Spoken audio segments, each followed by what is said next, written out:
stories as our last comment. But any other questions from the audience? I know Mr. Holland he had a second one. Please, yes. I'm going to let you off easy. I'm Susan Fuller. I am curious to know if there's any plan to bring cursive writing back. There you go.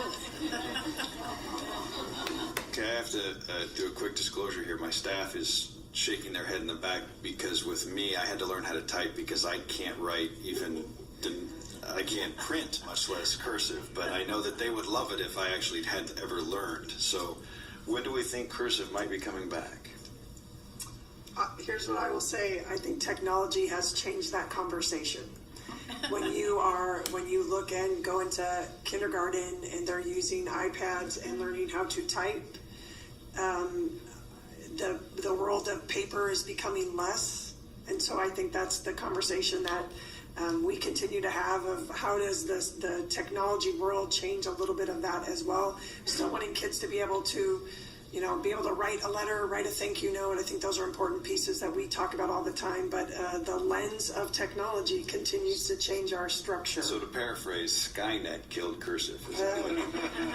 You said it.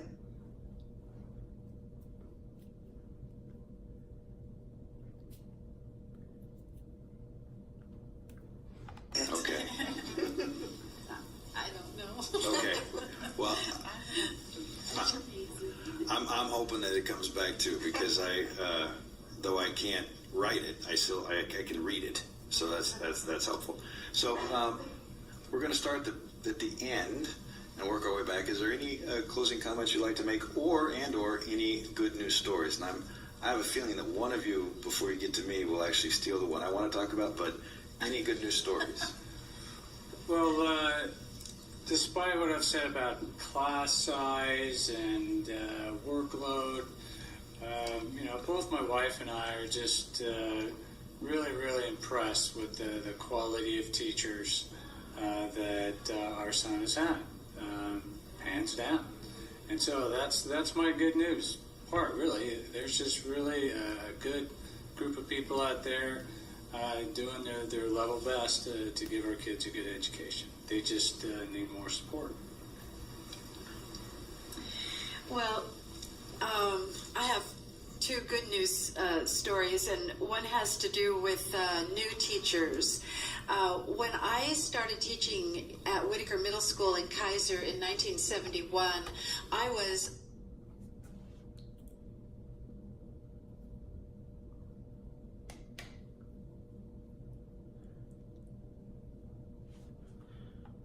and I will say literally thrown to the wolves. I was put in a trailer even back then, back with some special needs students, and I had no books, no chalk, no supplies, nothing, and I was just told to borrow a football from the PE people and take them out and play football with them. I got no support at all from anybody, and it was awful, and I came home every day crying. And I have a daughter now who is a new teacher, and she has a coach, she has a mentor, she has people who are in her department who are coming in every day, making sure that she is getting the help she needs with her,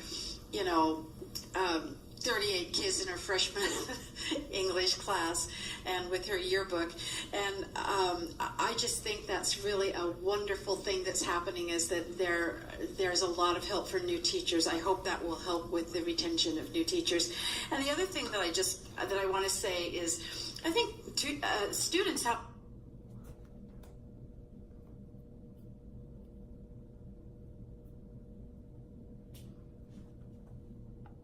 a lot of wonderful opportunities, like you see in the news about the science projects and the robotics coming out of schools like McKay High School, and of course I'm just bursting with pride. The theater and the music departments in our high schools are wonderful.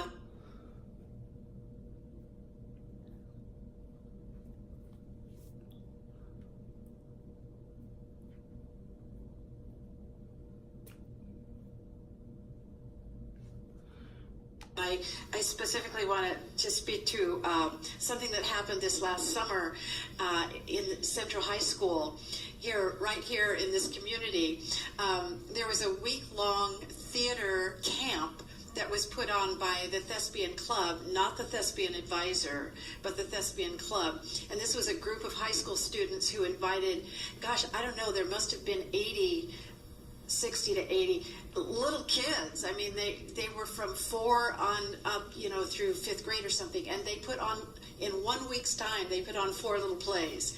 And it was amazing. And I think, the leadership shown with the kids who put on the camp and then the kids who actually got to participate in it is evident that there are just wonderful things happening in our schools today. And so I'm really pleased to be able to report that my grandchildren are going to benefit from that. Thank you. So I will tell you,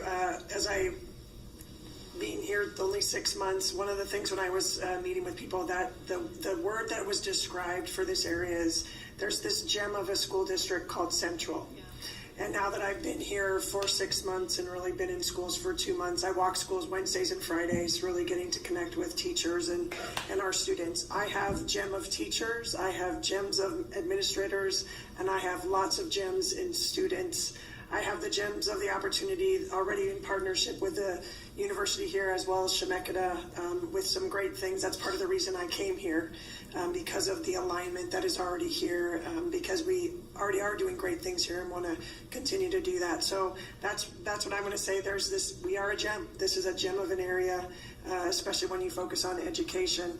And then the other thing I would just tout is I have a fantastic leadership group in Central High School. They put out just an amazing video called Alone. If you haven't seen it, focused really on supports for mental health for students. Just so proud. I saw it as I was transitioning in last spring, and to see the final project, and MyNet has it up on their website right on the front page, is truly one of the highlights so far in my short time here. So I'm very proud of our students here in the Central School District. So probably a couple things. So I'm not sure if we've tapped into Central yet with this, but when I became president 3 years ago, and when Christy Perry became superintendent, we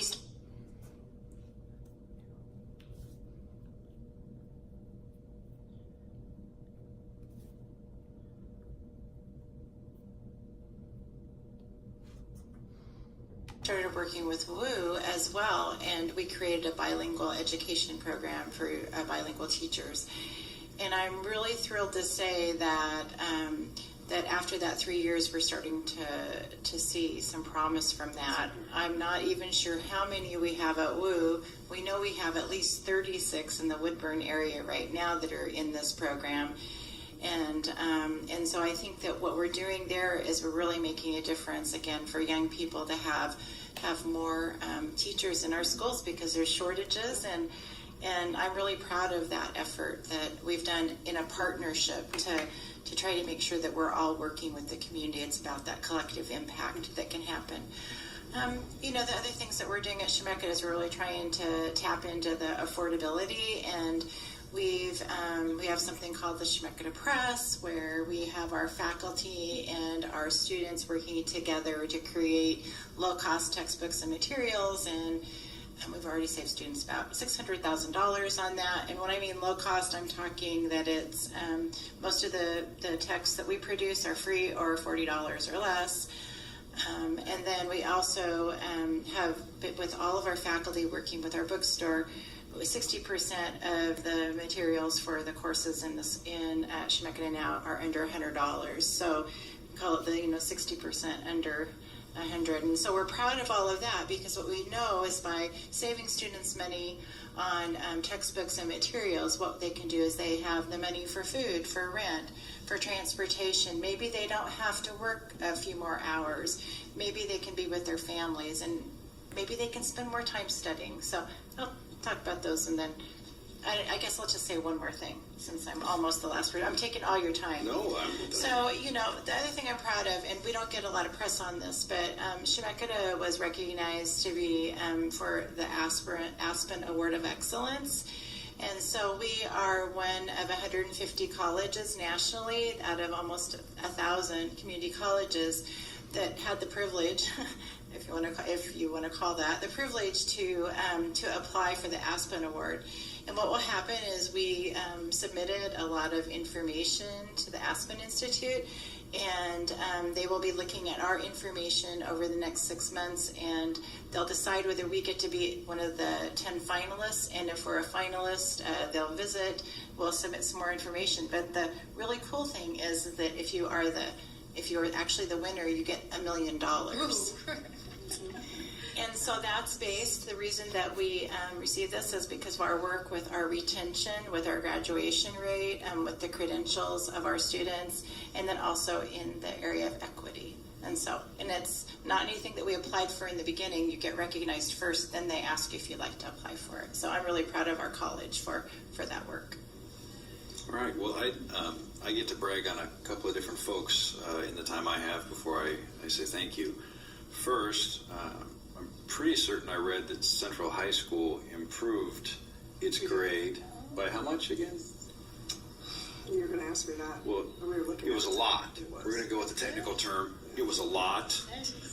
Surprised people across the state, but not us, because we knew that they were working hard. So great news for that. Great news for the Salem Kaiser schools. West Salem marching band not only won regional, but they went down to California and actually won a contest against bands from other countries, other places. It's phenomenal what's going on at that school. For both Chemeketa and Western Oregon, not only do we have a place where literally we have the two presidents that work together, talk together, don't throw things at each other, don't yell at each other like in other parts around the state, but they actually have two of the best student veteran programs in the state. It's an amazing work that's going on right now.